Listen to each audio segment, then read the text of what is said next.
All right, we're live. All right, welcome back. If you watched the previous video, or welcome to a new repair. Tonight, we're going to change it up a little bit.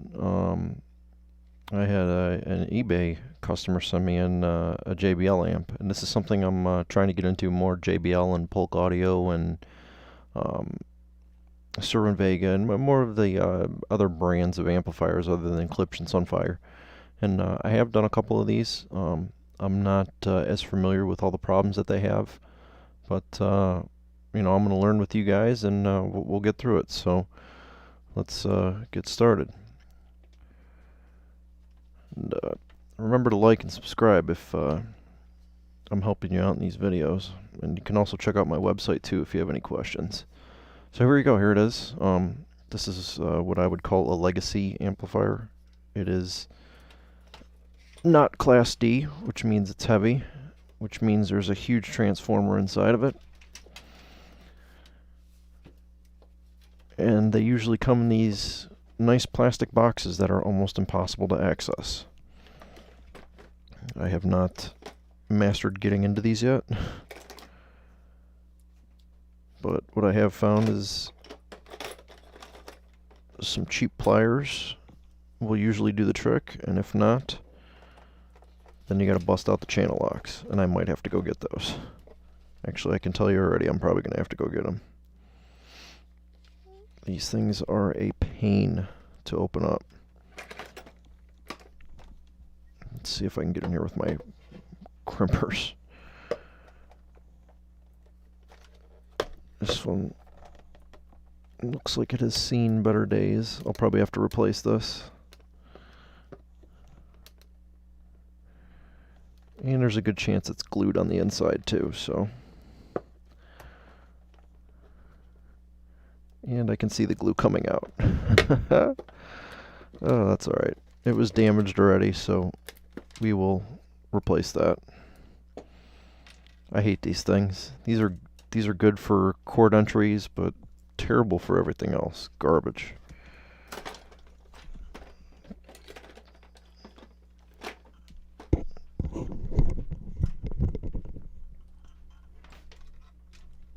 Got my headphones all messed up there. Alright. So, let's get the cover off and find out what killed this. And oh man, I can tell there's a ton of glue in there. Amplifier manufacturers, why do you do this? They're worried that a ounce of air is going to get in there and just wreck everything. Alright. 3 connections. And to be honest, I might... the glue on the inside is still intact. And it's hard as a rock. This is that nasty glue that kills boards and capacitors and everything else. So I might just leave it in there. And then on this side, clean it up and hit it with a little E6000. You know, the wires are still in good shape. They're not frayed or damaged or, you know, they appear to be okay.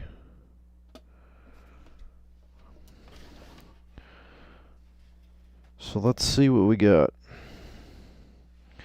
Well, I can tell already that this thing has seen some water damage, and it was either in a flooded basement or it was left out in the garage. But my guess is it somehow got some water in it, and the key things that I can say to that are on the out, I mean, this is completely rusted on the output, so that got wet at some point. There's blistering all over the board down here on top of the what do you call that? The stuff they put on top of the traces on circuit boards. I can't think of what the heck it's called right now, but that stuff's all blistering off. The solder mask. The solder mask is blistering on there. We have some swollen and bulged caps. That's not, you know, uncommon in these older amps. And a big, heavy, massive transformer. old school. So these are kind of interesting because they do use switching supplies. Like this little board is a control board for the supplies. Sometimes this guy's the culprit, sometimes not. But these things are just embedded with like a gallon of silicone. They're really, really hard to work on because you got to take all this stuff out of there and get all the silicone out. So they're kind of a pain, but I can tell already that the caps down here are bulged. So we're probably going to have a noise issue coming out of this thing. The main caps look possibly bulged and leaking. And we have some little caps down here that are leaking. So we have our work cut out for us. Now these amps, I actually have one on my shelf. This guy Rob sent me 2 of them, and it's a different amp, but same boards and stuff in there. These 2 inductors here. Usually, if you have a failure where these go bad, you got to manually rewind them. There are no known replacement parts for these, and that's what I have on that one amp for Rob. And I'm gonna get to that. I promised him I'd look at it in my spare time. I got him up and running with one, and I just haven't had the time to look at the other one. I got way too much going on. I'm actually surprised that I'm able to do 2 of these tonight, to be honest. I've been tiling like a maniac, and I hate doing tile, and I'm not that good at it. So it takes me like 3 times as long to make it look, 2 times as nice as your regular average DIY guy. But I guess that comes at a cost of being a perfectionist. But all right, so let's dig into this and see what else we can find. I see nasty brown glue. I'm kind of tempted to power it on just to see what this thing does. Maybe we should start there. Let's do that. Let's see what happens. It might be glorious or it might be boring. This is not going to sit up by itself because it's got a... I mean, this thing's heavy. This is like a 20-pound amp. Hopefully none of the main circuits are fried. Will it sit up nicely without breaking anything?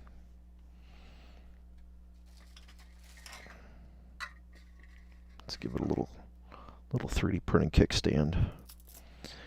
And the volume level is on max. I can't say I'm surprised there. Everybody likes to crank this stuff up. I've never owned a JBL sub. I can't tell you if they're good or bad, or I really can't say anything about them. I've never owned one. I assume they're probably pretty decent if it's older stuff. The newer stuff is probably garbage, but this one might be okay. Let's we'll feed it into one of my junk woofers. Don't ever feed an unknown amp in an unknown condition into a good woofer. That's just asking to kill it. I bought, with a buddy of mine, 36 Logitech Z5500s, and those became my guinea pig woofers because we parted most of them out. Alright, we're going to go current limited on. We're going to see a nice, flash. Actually, no, not yet. Alright, now we will. Caps are charging.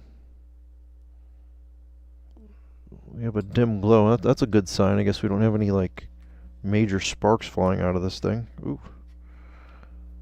Alright. The auto on circuit works.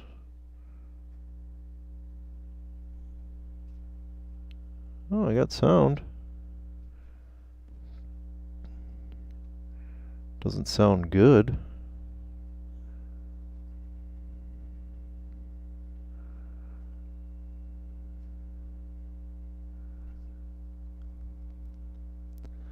Alright, well, that's a good sign. So the fact that we have anything coming out tells me that the power supplies are working. So that means that little control board does not need to be repaired, but it does need to be recapped. That'll save some time because I don't know if I have any of those control chips in my little parts bin. It would probably take me half the night to find them. one of the things I'm working on doing is, and you can't see my bins with the camera. Oh, maybe you can. I don't know. Let's see if I can give you a little sneak peek at how I organize my stuff. Yeah, you can see the edge of them. They get cut off. But I have these bins down here. And that's how I organize all my parts. So my left bin is all capacitors, and then my right bin is everything else. And that's kind of how I got it situated. So I'm still trying to, optimize everything for repair efficiency. We'll get there. So this thing, again, it looks like it's seen some water, because I'm looking at the power cord, and the power cord has a very even, thin coating of dust on it, and that's usually like the kind of dust you see when dirt mixes with water. So this thing spent at least part of its life in a garage or basement, or somewhere where there's some moisture. But that does not mean that we can't get it going. I feel like I'm going to get a workout just picking this thing up, though. This thing is heavy. Alright, so we want to protect the knobs. And I usually just use the cord as like a kickstand. Protect the knobs and switches. The input board appears to be somewhat intact. So my focus is going to be the amplifier board. And I'm going to, unplug everything and dig in and see what we can get out of there. First thing I'm going to do is drain these caps, just in case they're packing a punch. So I'm going to go across the two outputs of the transformer. Take anything on the AC side out. And then I will start unplugging.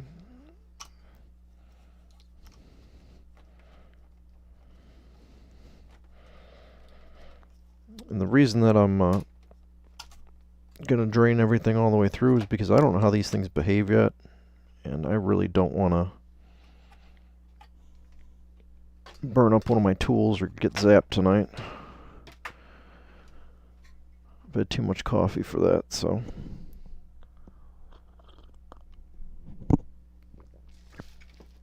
If I get shocked, I don't think I'll sleep. Alright, so everything is unplugged.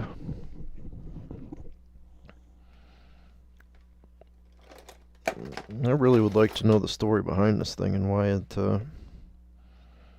looks like it's been through the war. It's always fun to hear, like, I don't know, I picked it up at a garage sale, or, my cousin gave it to me, it blew up and he didn't want to throw it away, and it, sat in his garage for 20 years. A lot of these things have pretty cool stories behind them. Found it in a dumpster, I don't know. I guess anything's possible. I'd be kind of jealous if this was a dumpster find, though.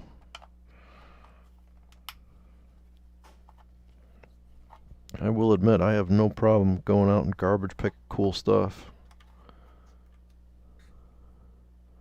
My best friend bought a house, and I garbage picked him a grill, and there was nothing wrong with it. It needed the burners cleaned. That's literally it. Probably $300 some grill. I mean, nothing fancy, but he got a free grill out of the deal as a housewarming present from me. It was probably the best housewarming present he got. Alright, so we got the screws out. The board is loose. We're gonna... Now, all of these screws that go to the outputs are somewhat stripped. So, that makes me want to believe that somebody was in this thing at some point. Yeah, I mean, it's possible they were stripped from the factory, but it seems somewhat unlikely. It's usually the previous repairman that generally works on TVs and decided he would try to check out an amplifier, and he's using like a cheap ratcheting screwdriver. And no offense to your average repair guy, but if you don't know switching power supplies and amplifiers, all you're going to do is make more work for me.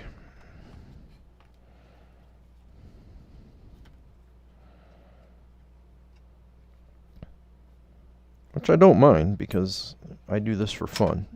You do that for work, I do this for fun. But it's still a pain in the rear when I gotta try and repair something that was attempted to be repaired and ended up being 10 times worse than it would have if it was just left broken. It happens sometimes, what can you do? So we have a little thermal sensor here. We gotta be careful with him that we don't break the legs off. Actually, we have 2 thermal sensors. Oh, the board came loose. Cool. Alright. So, it's probably safe to say that the silicone paste is pretty gnarly. Interesting fact that only 2... Wait, are they all? It looks like only 2 of the outputs are isolated. But they could just be a mica film. We will check that right now. Yeah, there's a little mica film in there. So they have 2 ceramics and 2 mica films. And they're actually staggered on the board. Okay, I get it now. Well, we know the outputs are still good, so we will leave that. I don't know what this is. And I just lost my paintbrush.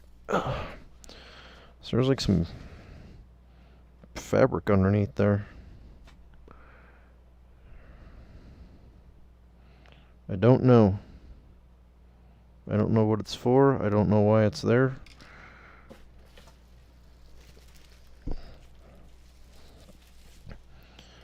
But we have this interesting blob, I don't know what you would call it, interesting effect. And without even flipping this board over yet, I'm going to tell you that these capacitors leaked electrolyte. And it leaked onto the board, and it started corroding the board and dripping down, because I'm going to guess, if we look, that this is the top side of the amp. And wouldn't you know it, there it is. So we'll have to get in there and clean that up. I'll clean the whole plate up. Let's give it a brush down and maybe a little blue Scotch Brite, but for right now, let's focus on this guy. Let's set this aside. Jeez, thing's heavy. I hope it doesn't break my garbage can. My garbage can is like my amp stand when I put the plates on. So, like, you gotta be careful with these large caps. Like, sometimes these little plastic caps on the top or lids can look like they're bulged, and they're really not bulged. Okay, we have some damage in a few places. We have some damage here, we have some damage there. That's right around the inductors too. I'm gonna guess that's gonna be caused from those leaking caps. These non-polar caps are also, you can't find them, you gotta replace them with a different style.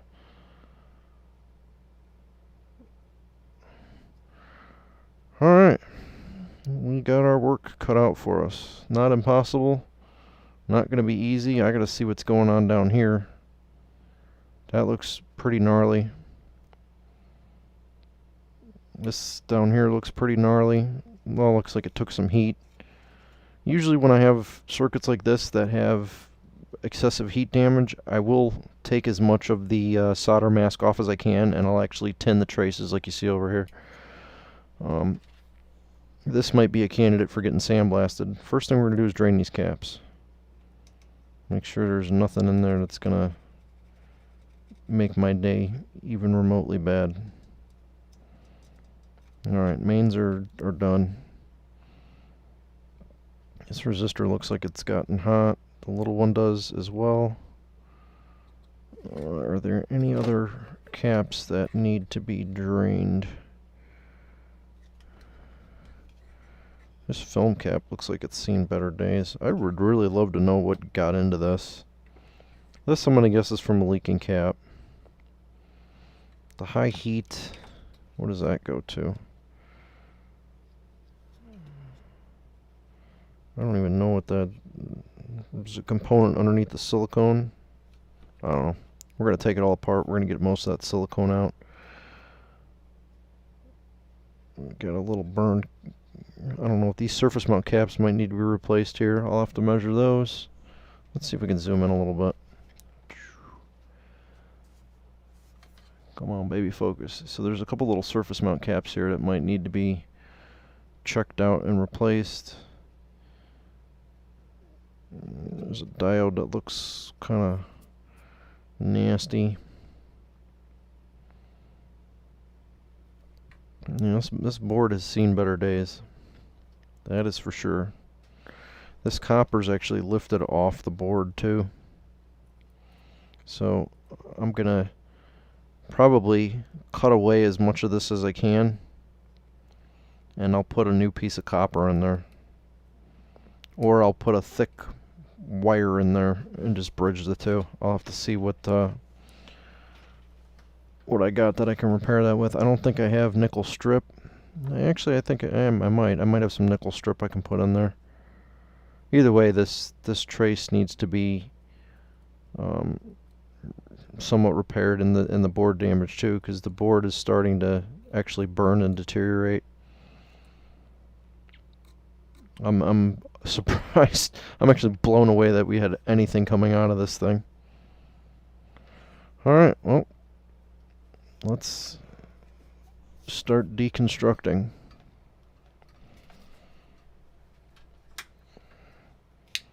I can tell already this is going to be probably a 2 or a 3-part repair.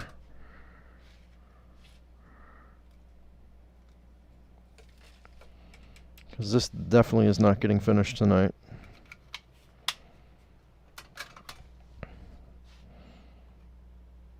But we will get it repaired.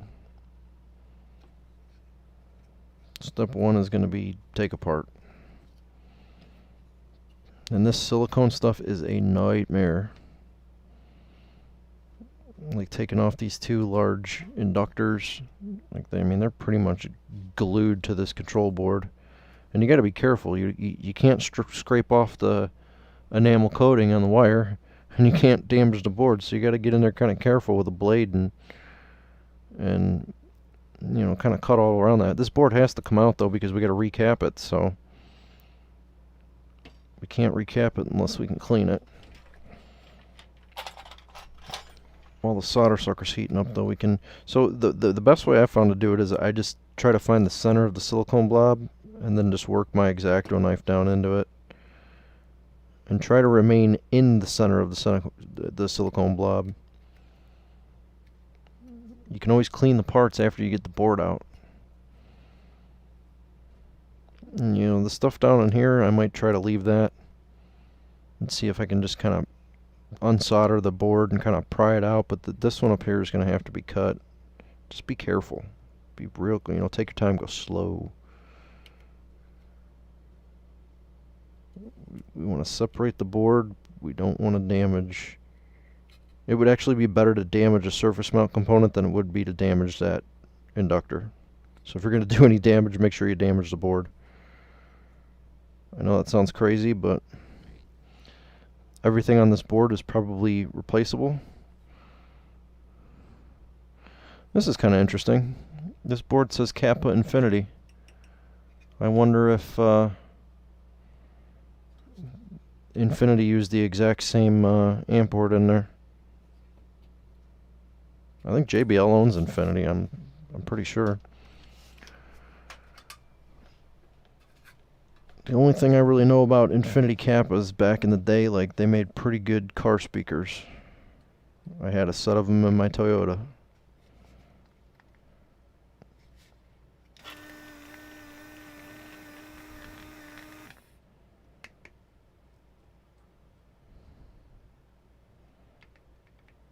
So we're going to hit it with some heat. We're going to remove the main caps.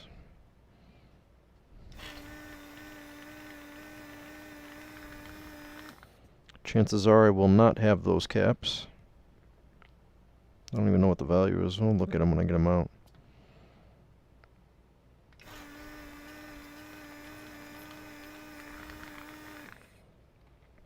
I can tell this is lead-free solder.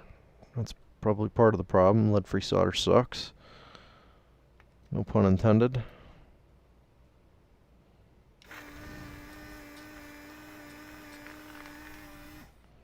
Just doesn't melt well, doesn't flow well, and I don't know. I don't understand why leaded solder cannot be used in consumer-grade electronics. I mean, I guess I can understand the health risks, but... Oh, yeah. Nasty. So, yeah, I don't have these. These are 63 volt, 15,000 microfarad. Yeah, I don't think I have that. We can look. Probably not. That's going to be a special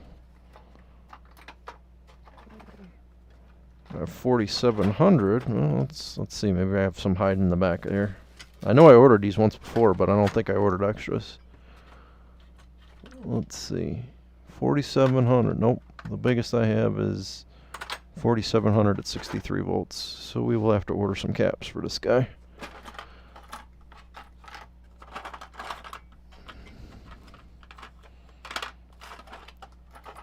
And I'm sure he won't mind waiting. Alright, so yeah, we can see bad glue. Bad glue's got to go. We can see some trace damage. I did cut behind this inductor. I think we're probably good to pull that out. Well, we got to trim by this resistor here. Again, err on the side of the resistor. Don't cut the wire on the inductor.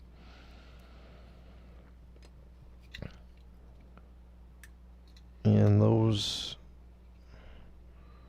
wires are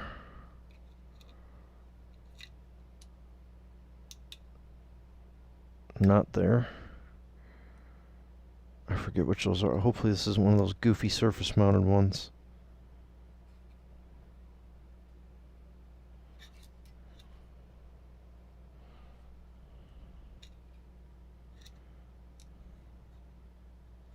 I think it's these four. These four go to the inductor. But we got to unsolder that, and then we got to pop the whole thingy off the board. So I'm looking for anything that's through hole on this side. I believe it's these four that are right next to one another. Like I said, I've only done a couple of these, so I'm really not that familiar with them yet. But I'm pretty good at finding the problems with them, so that counts for something. I'm going to dope these up a little bit with some lead.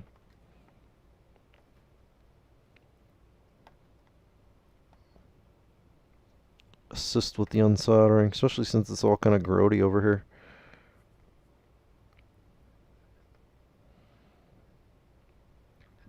So I am going to blast this tomorrow.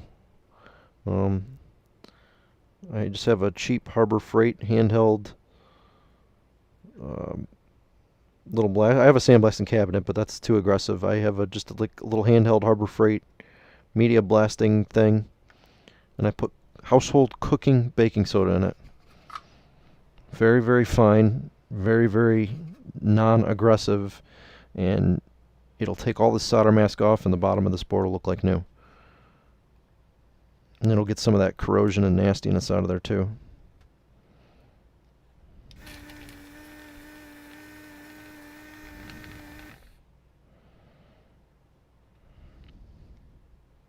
So this is a good repair to capture on video, because I mean there's a lot of different stuff going on here.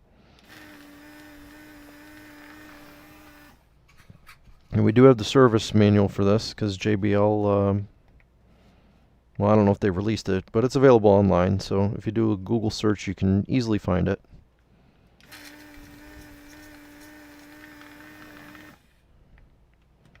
So at least we can figure out what some of these components are.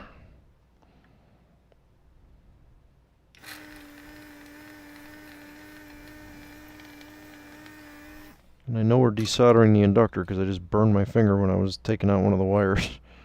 So, I'm going to get under here with my blade. I'm just going to kind of lift and wiggle. Lift and wiggle. And we got some caps that are kind of holding this up, so we'll just try and cut through by the caps.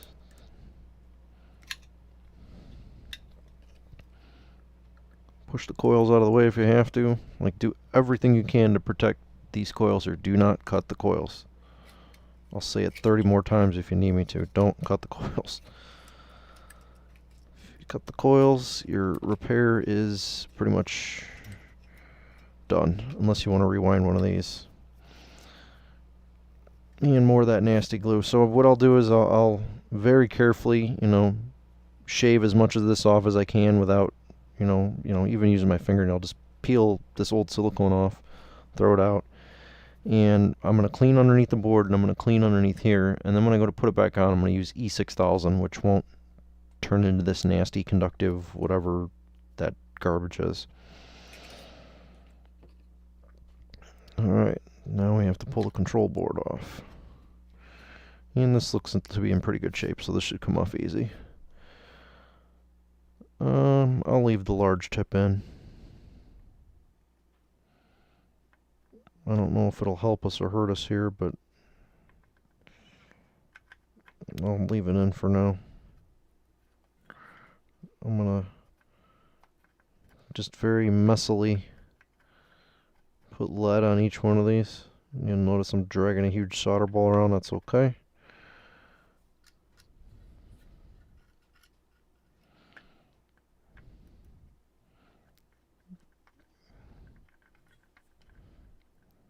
We're just trying to get most of the nastiness off. If you get some on some other stuff, like, it'd be okay. It's not gonna cause any permanent damage. Just be liberal with your heat and liberal with your lead.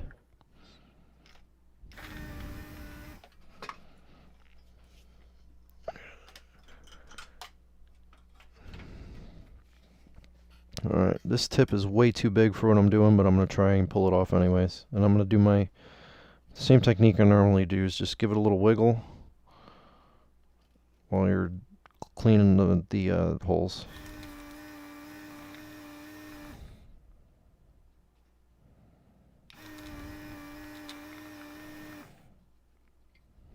And I'm gonna change tips. This tip's too large for this.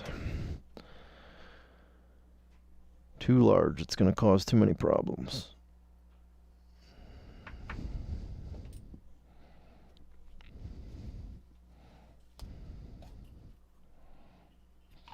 Don't want to dip it in that one. That one's alcohol. I'm running out of water.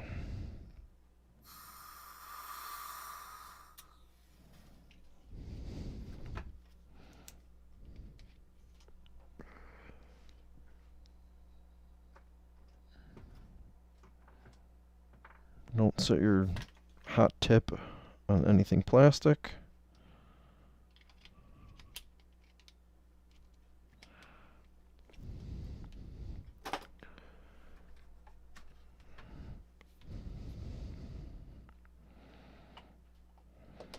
It helps to cool it off, though. If you don't want to let the iron cool all the way down, dip the tip, turn the power off, dip the tip in a little bit of water.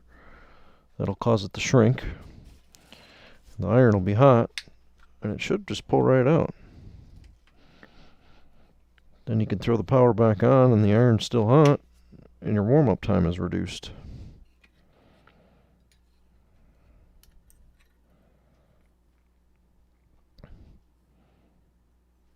So yeah, something on this board was getting hot. We have a lot of heat on this. I know the heat on this side's from the resistors. We got a lot of heat in here and here.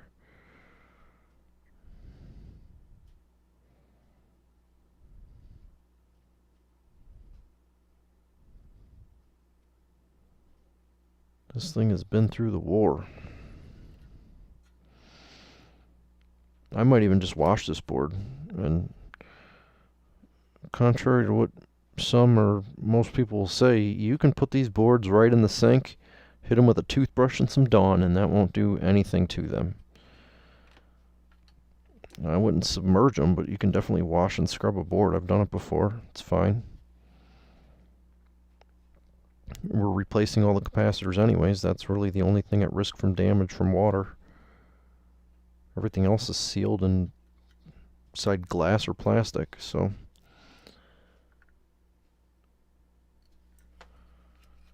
we might do that with this board. We might give it a bath.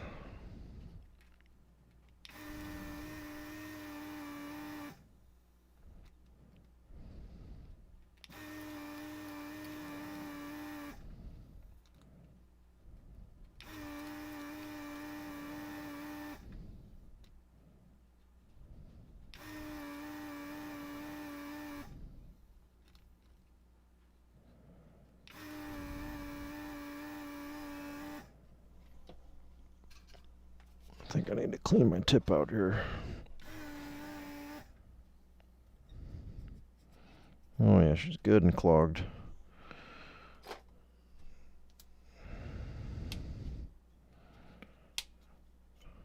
Free tip, don't touch the wire on the cleaning thing. Use a pair of pliers. That hurts, man. It really hurts when you touch that stupid thing. It's like a hot wire EDM just cutting right through your skin. It burns and it sucks. Not fun. So let's see, we got one side of the board loose. And we can focus on this side, but we're going to have to fight all of that silicone, so this is going to be somewhat challenging. Let's see how we get.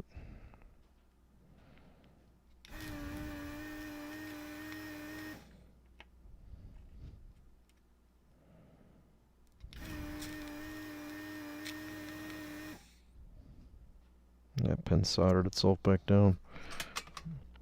Alright, let me see if I can cut through some of this. Again, favor the capacitor side if you can. There's something down in there.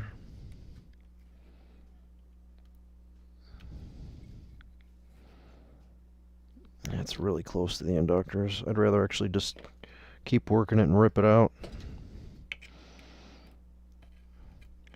What we can do is take this blob off to give us a little more wiggle room. See if that helps. Silicone's a good thing. Like, I like silicone. It's better than that crappy glue, but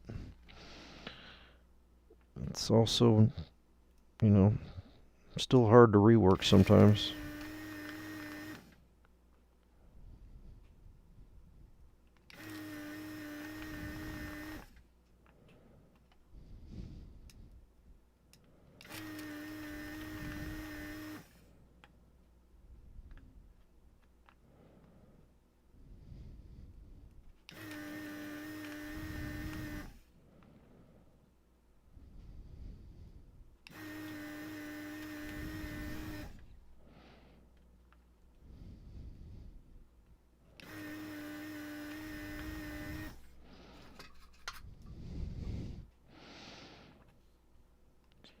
This one is fighting me.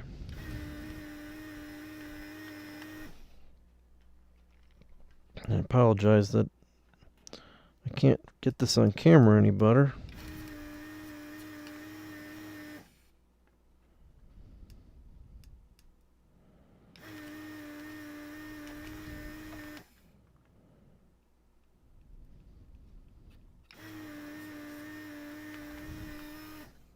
Alright, so I have all the pins cleared as best as I can get them. And the board is wiggling, so I'm gonna wiggle the board. I'm gonna watch the pins. And I'm gonna make sure all the pins are moving. If all the pins are not moving, at least a little bit, that means this board is gonna fight me the entire way coming out.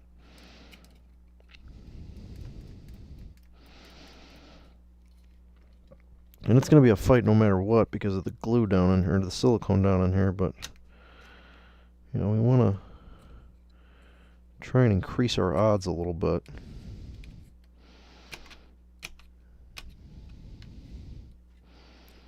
And we got through.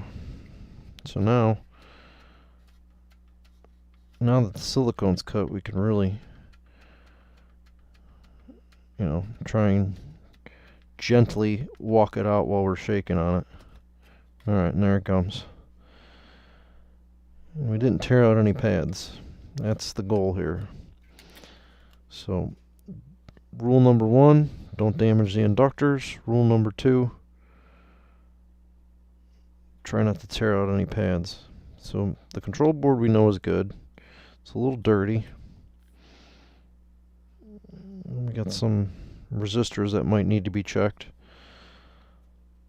So this silicone's going to need to be removed, but we'll save that for later. Right now I still want to keep digging in here. So we have some bulged caps, and here is where our damage came from.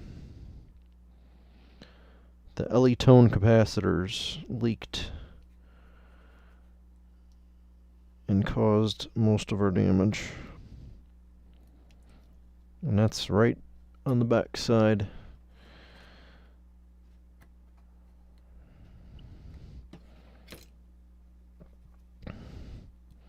So these are 6.8 microfarad, 100 volt bipolar caps. I don't think those are available. I remember I ran into this one time before. Let's go to DigiKey. Capacitor. Those are like special audio grade caps. I'm just gonna find whatever we can. I don't think it's available though. We'll see. 6.8 microfarad, 100 volt.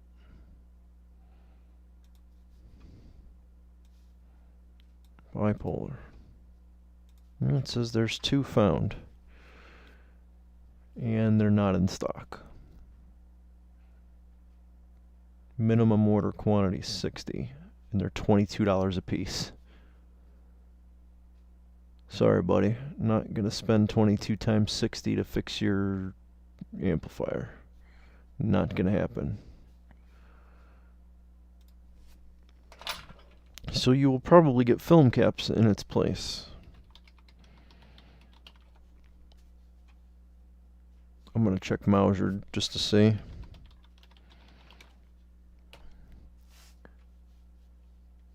And I'll see if I can find these LED. I know I've looked for these before, and you just can't find these caps.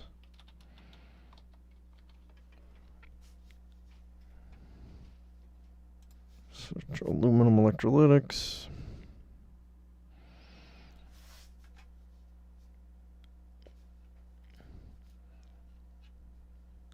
This is one of those things where you gotta, you know, use some judgment and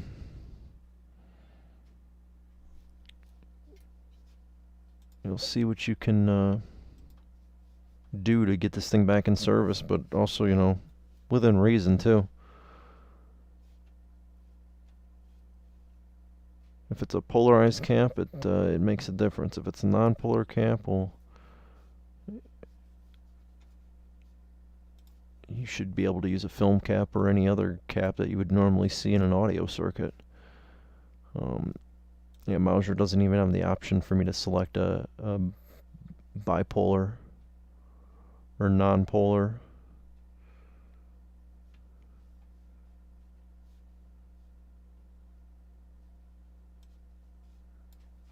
Nope. No dice. So yeah, these are gonna have to get replaced with foam caps. So let's get them out of there so we can proceed with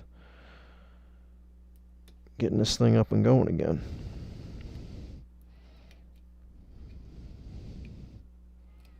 Again, the caps are already damaged, so I'm favoring the caps when I'm cutting. I do not want to damage these coils.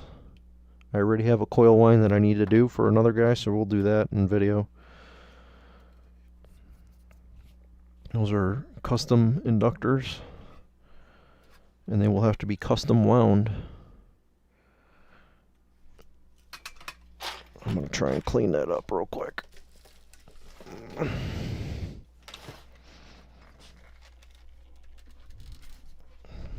I'm going to wire brush the bottom of this plate before I try and unsolder on it.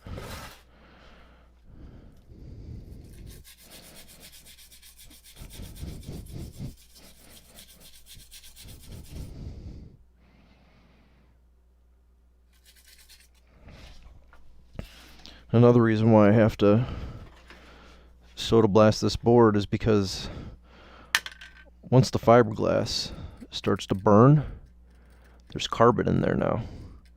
And carbon is conductive. So anywhere where there's carbon in here, this carbon has to come out. So what's likely going to happen is I'm going to cut this trace off here. I'll remove this capacitor. Then I'll cut this trace on an angle here. Maybe remove this trace right here. And then I'm going to soda blast this whole area. And if the board has a dip or depression in it, I'll epoxy it to get the board back to being flat. And then I'll put a new trace on it. So this will probably be one of the coolest repairs that I've done yet. We'll get there. It's going to take some time. We got a lot of other stuff to do. I'm probably going to replace these resistors, set them up higher off the board. Let's get these out. Let's get the LE tones out. Then I'll do a search and see if I can find them on Google. Maybe I can. Maybe somebody sells these things for a reasonable price. $22 for a cap though, and a subwoofer, not happening. If this was a $5,000 subwoofer, then maybe it makes sense for some special audiophile caps, but I don't see that being the case.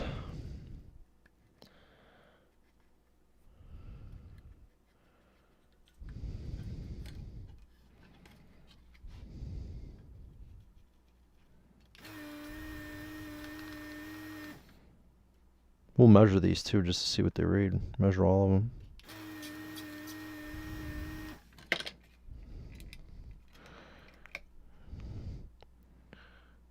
It's definitely burned in there. I mean, you can see that. That don't look good. Here's what it's supposed to look like. Nice and green. And there's what it looks like in there. Crispy. Extra crispy.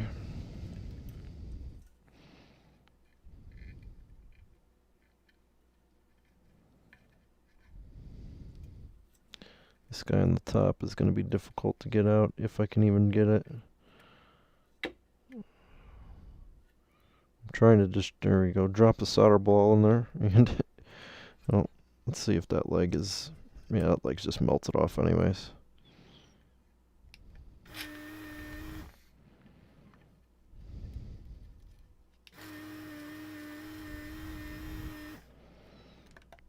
So here's the cap that let loose. Let's zoom in on that. This poor little frickin' cap caused all the problems.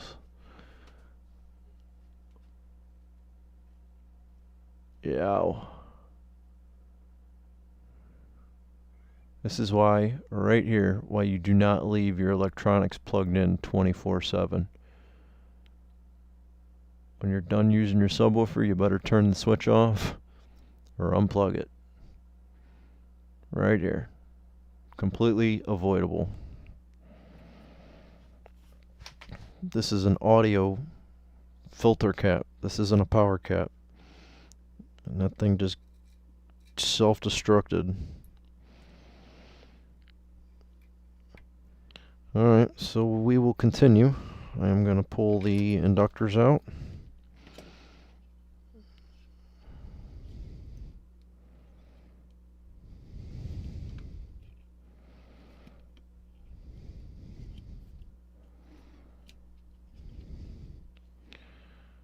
Again, I'm being super careful. And these caps over here that are bulged are also audio caps. So we will load them up with a little bit of, I'm going to just take everything out down here. It's all gotta go.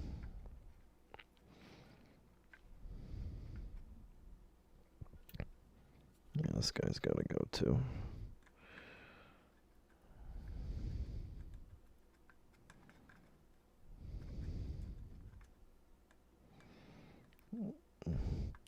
The other thing that sucks about electrolyte is it resists solder, so I have a hard time getting solder on these things to try and get these out. This little guy over here's got to come out.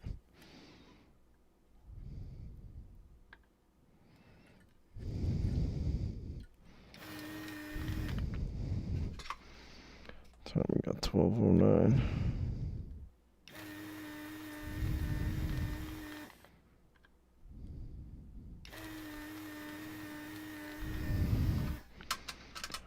So one of the things that, well, you know, I won't show the soda blasting of the board, at least not until it warms up to,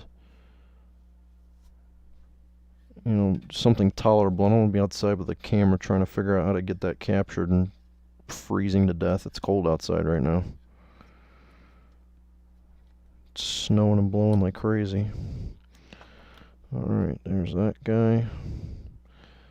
We will take the inductors out next. I don't know why these are smothered with silicone. They're... Ooh, that baby got hot. Alright, we're going to need the bigger tip for that. Got some heat in there. I will take out that power resistor and the two smaller caps that are both bulged and ready to die.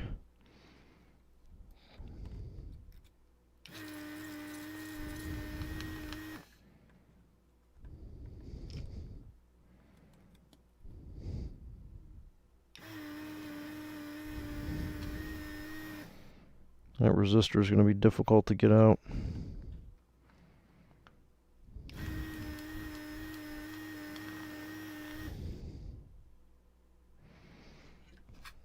Looks like these smaller caps are too.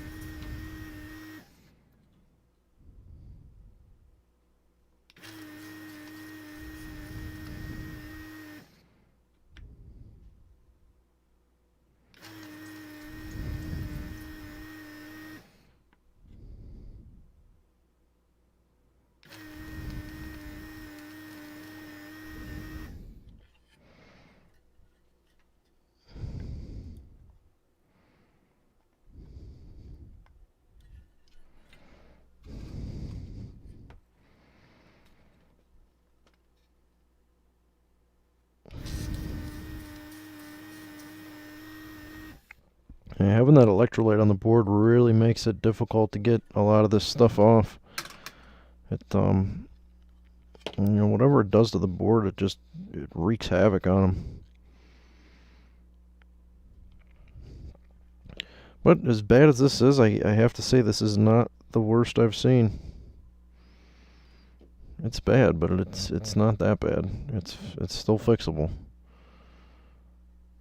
Maybe after I get the board blasted, I'll pull out my nastiest clip board that I have, and I'll show that one for comparison. All right, I need to go back to the large tip, so we will do our little heat and swap trick.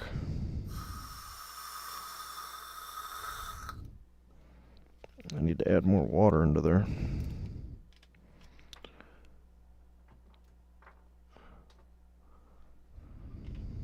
Science, wonderful thing. A little bit of heat.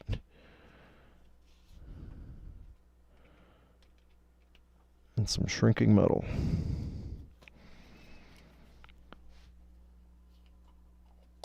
See, not only are these fun to watch, they're educational videos too. Alright.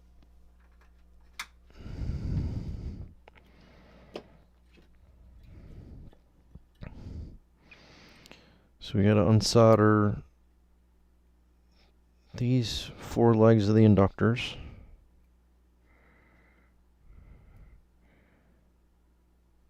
And we have the caps unsoldered here, and then we gotta take this resistor out. And then after that, we can go on to board cleaning and prep for repair. I'm going to try and source some caps, and I will let everybody know what I'm using, and I'm going to prep this board for substrate repair. Sucks it came to that, but what can you do?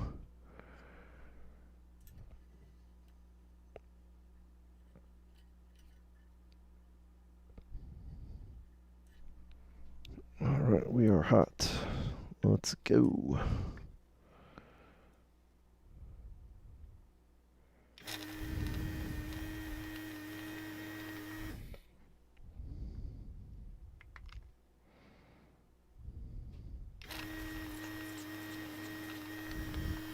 Here's something I noticed too. C138 is completely blown off the board. We have C115 here. Actually, there's two more capacitors also that are missing. Or that probably need to be replaced, sorry. There's two capacitors missing. And two that probably need to be replaced. Hopefully they're all the same value. I'm gonna have to check some of these resistors that are pretty gnarly too. They look in pretty bad shape. This capacitor up here looks pretty bad. C104 looks bad. This one's C5. We'll see what it looks like after a cleaning. Like I said, I'm gonna wash this board. I'll probably wash it tonight and then sandblast it maybe tomorrow. Depends on what the temperature's like and what time I get out of work.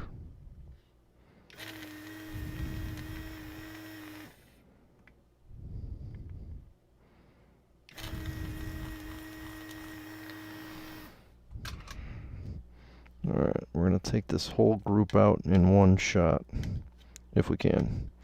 The resistor's going to fight us a little bit, because one of the legs on that is pretty gross, but there we go. So yeah, those two smaller caps are also bad. If not bad, you could tell they were getting ready to die. It looks like they were exposed to some heat. I really hope that these inductors are still good.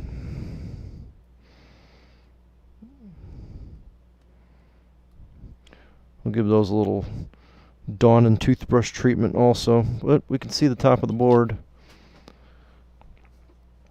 Top of the board is thrashed. So I'm going to pull this guy out. The relay can probably stay. I'll check the relay. I'll just use my bench supply.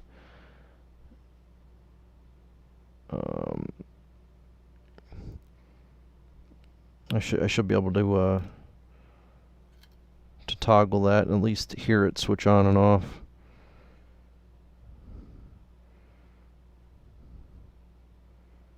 But that's where we are right now. This guy, I'm going to take that off. I'll take this other inductor off because there's some nasty glue underneath him, and I'll sit him down on the board and E6000 it back to the board. I'm going to check this resistor. That has the colors baked off of it. I'll check this one. And we can do that. Let's see, it's 1217. We can do that. Let me zoom out a little bit too so you guys can see a little more what's going on. I probably shouldn't have left it way zoomed in like that. My bad.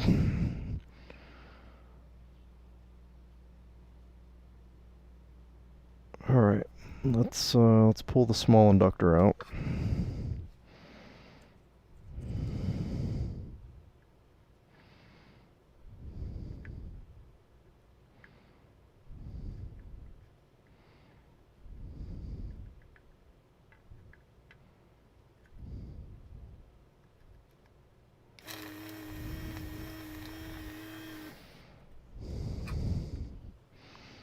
All that, and I didn't even clean it.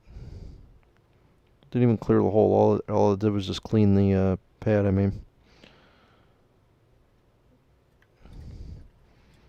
Thankfully, they don't conformal coat these boards. I wouldn't even work on it if they did, to be honest.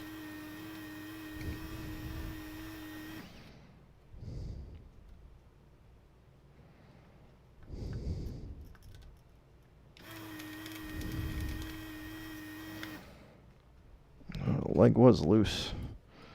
I should have switched back to the smaller tip.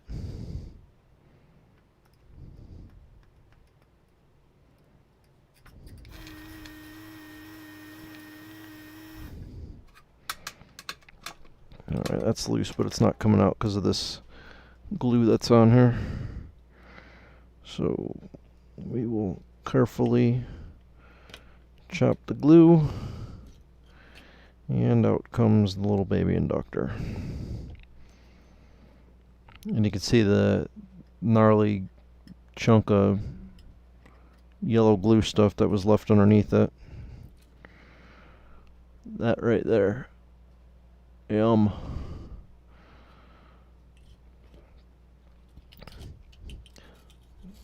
So when the glue gets like really nasty and old like this, it's pretty easy to clean up. Like, you don't even have to use the hot air to heat it. It just flakes right off. I mean, it's going to make a complete disaster of a mess of your work mat, but it does come off pretty easy. Just flat X-Acto knife and a little bit of scraping, and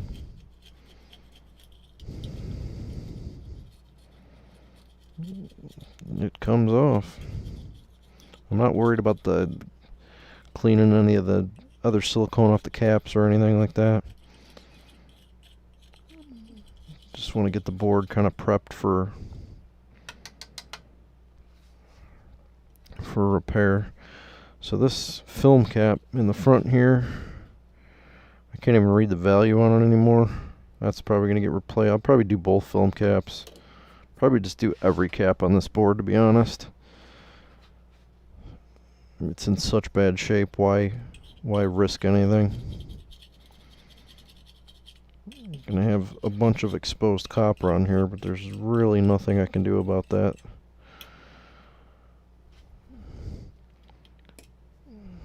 Let's see if our large resistor's still in spec.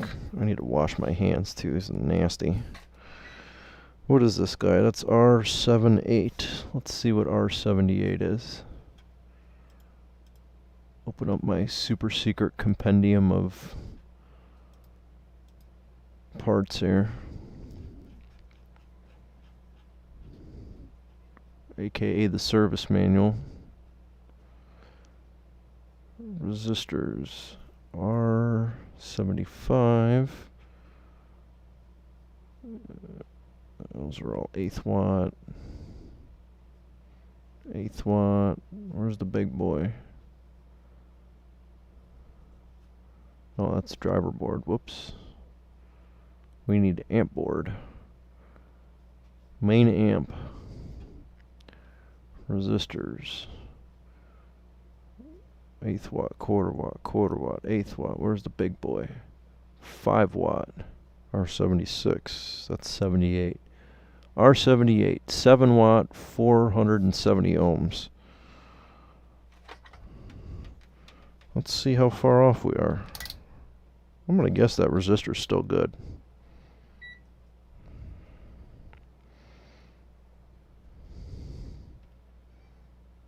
Look at that, 469. If that's good enough for me. Big boy is good. Let's see what the little baby one is that I can't read anymore.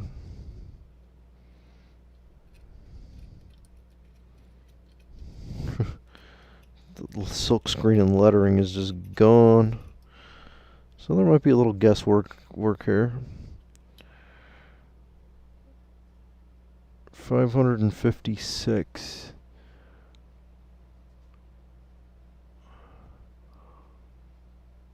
If that's a 5 watt, that might be R76. That's 560 ohms. That sounds about right.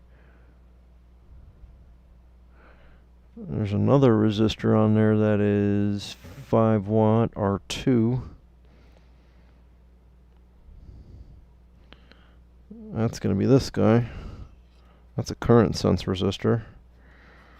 Let's see. I think I probably won't even read.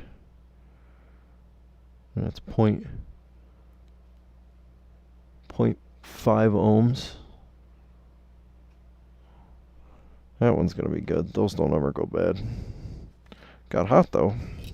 And there's some nasty glue underneath it, so he'll have to come off. But our big resistors are good. That's, I guess, what we take out of that. So let's just continue cleaning this thing up.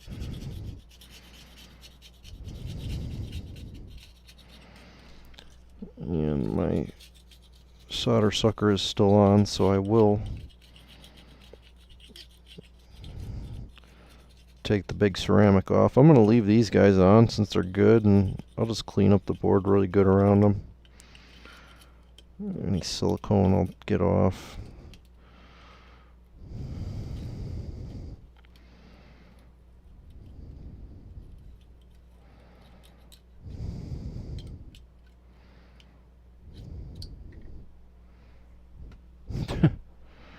Little blob went flying. That was crazy.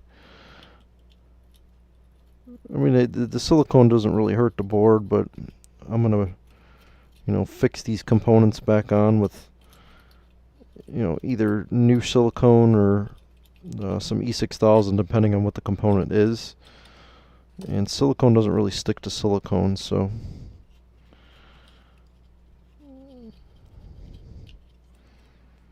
I'll just clean up as best I can. Get it ready for new stuff. This part of the board is just trashed.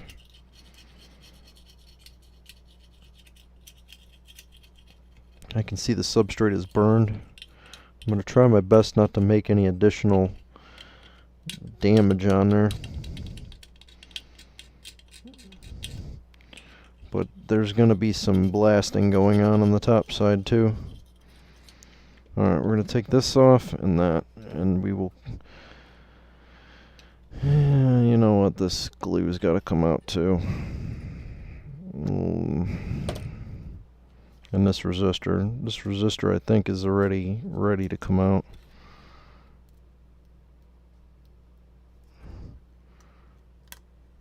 And that leg was corroded off, so we're going to need a new resistor there for our 173. And that is a 1 watt 1K. I might have one of those. If not, I will order a few for my bin. Alright, let's remove that inductor and remove...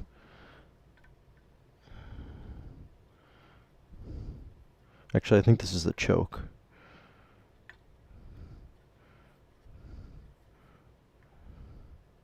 I guess a choke is an inductor, but one of them I think is for noise filtering and the other one is for resisting changes in current. I guess a noise filter operates kind of like that. I don't know the math behind it.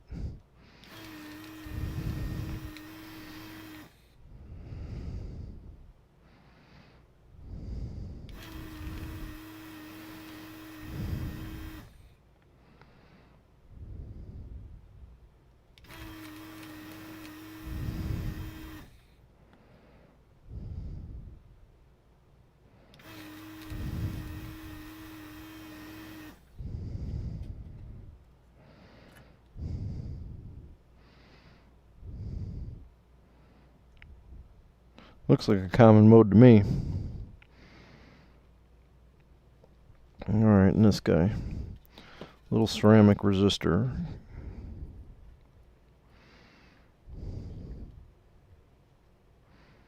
I'm pretty sure this is current sense for the output, maybe?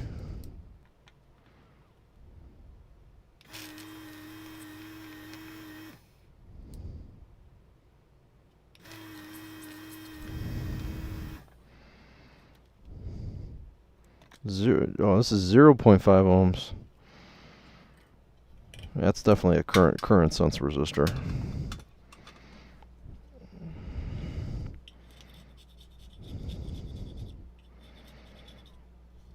That's for feedback for the power supply there.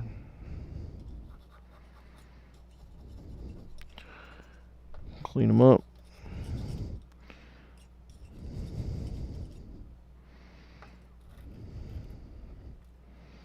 some of the silicone off of it.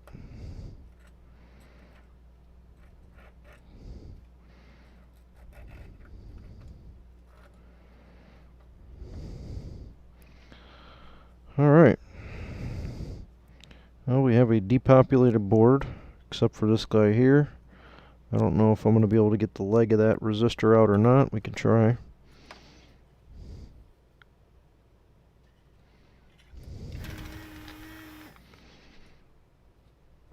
I guess that big gnarly blob that just leaked out of my iron would help. Let's see if I can get that leg hot enough to...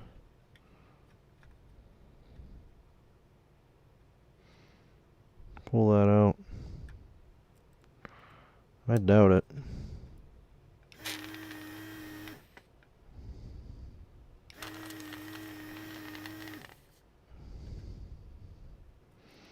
This guy's corroded in there so bad.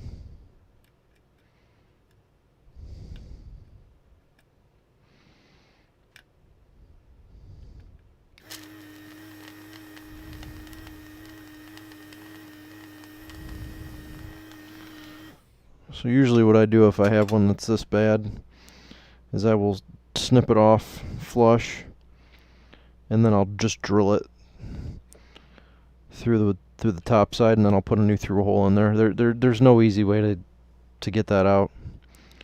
It's like it's corroded in place.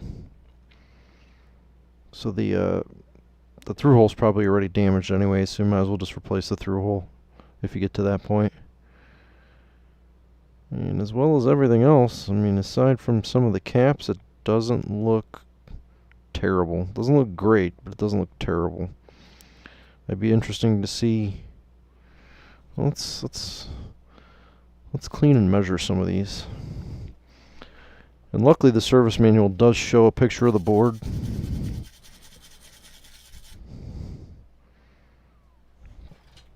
I'm curious if these resistors are any good.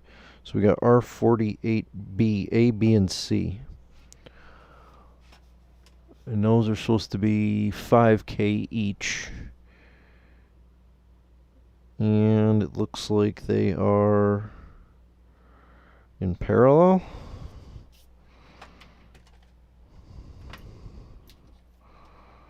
So let's see what we get.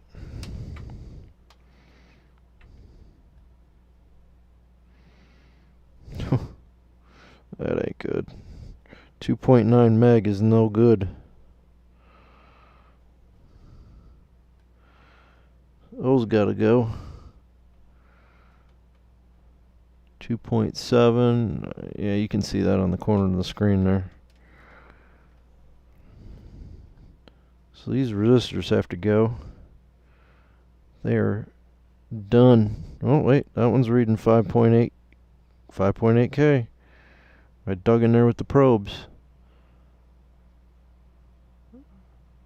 A, B, C, D, and E. 5K. 5.1K. The part is 8th Watto 805 5K1, so that's 5.1K. That's reading 5.8. What does this guy read? 5.8. Well, they can't all read 5.8 if they're in parallel. That should read 0. That should read 0. Yeah, so these three are in parallel. And it's reading 5.8K and change. So one of them is good, one of them has something going through it, and the other one's toast. Parallel resistors divide the values, so that's no good.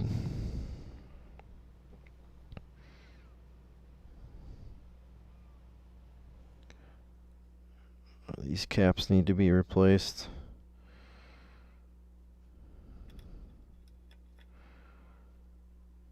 Let's see what else looks bad on here. We can do a quick check. A lot of these surface mount caps I'm just going to redo, the ones that look burnt.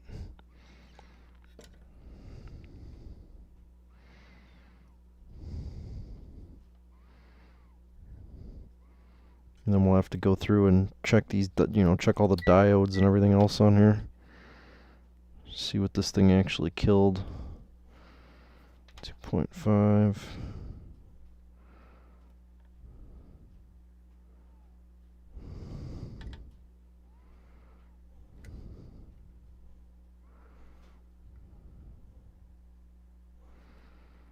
These diodes look good. Look alright. Any other resistors look bad?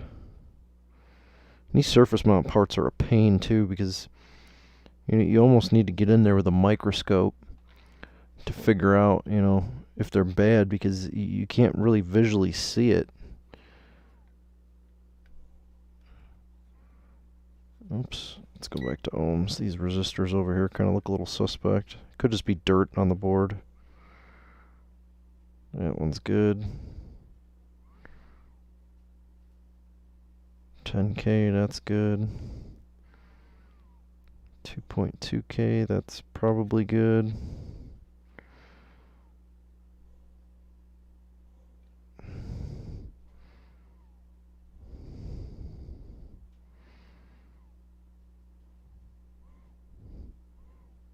I'm just probing around on the board right now just for the heck of it, because there's really not much else I can do, because this copper is just gone.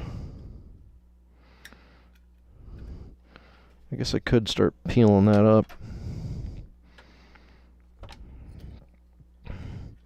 So I'm going to make a cut, probably,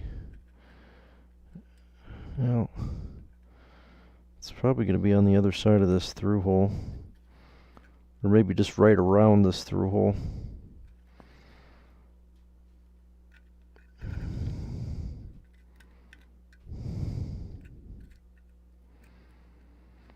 Yeah, maybe just right up to that through hole.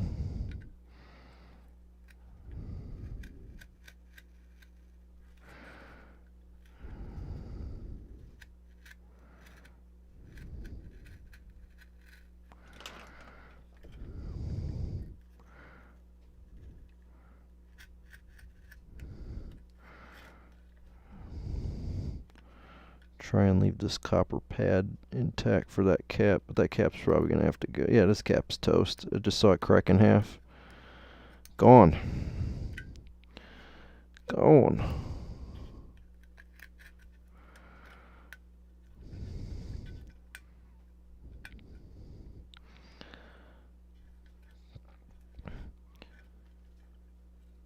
So even more of this might have to get taken off, and some of these caps might have to get replaced with through-hole parts, and I'll have to go point to point.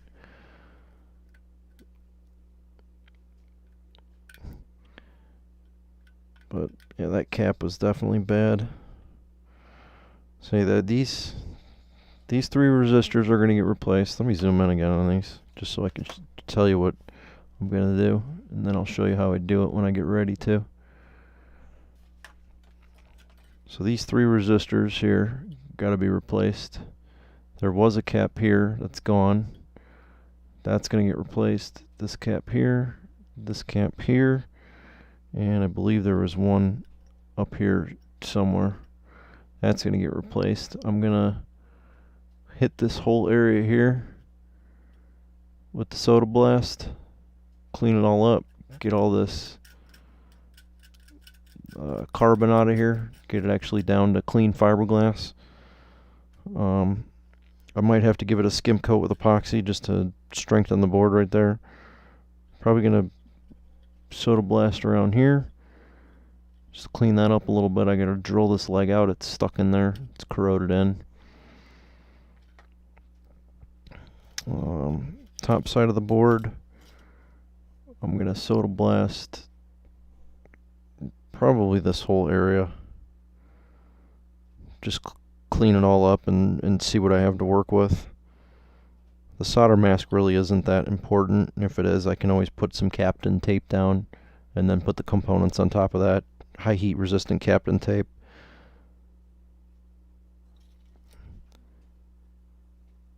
Well, we have our work cut out for us. I still have to do the... Oh yeah, I'm gonna replace the film caps too. These 3 film caps. Those will get done, as well as all the other electrolytics. Those are all, that's a given. Those gotta go. So, there we have it. The start of the L8400. I'm gonna call it quits there because I got some cleanup to do, and there just really isn't a whole lot more I can do tonight. I gotta do some prep work on here and start adding some parts to my cart. I'm gonna probably replace these with a film cap, these LE tones, and just for the heck of it, let me get these other ones out of here. Let's have a look at these while we still can.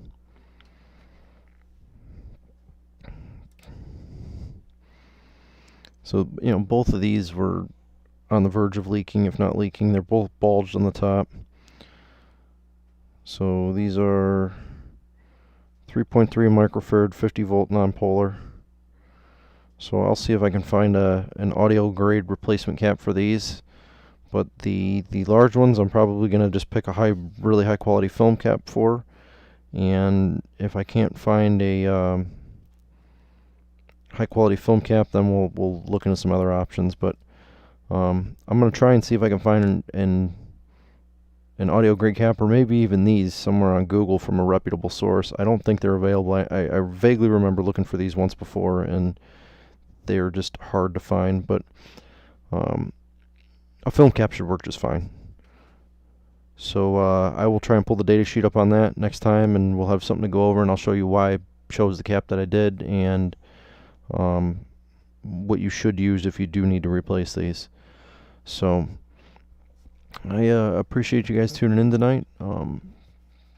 We got our work cut out for us on this one. I think it's going to be a fun repair.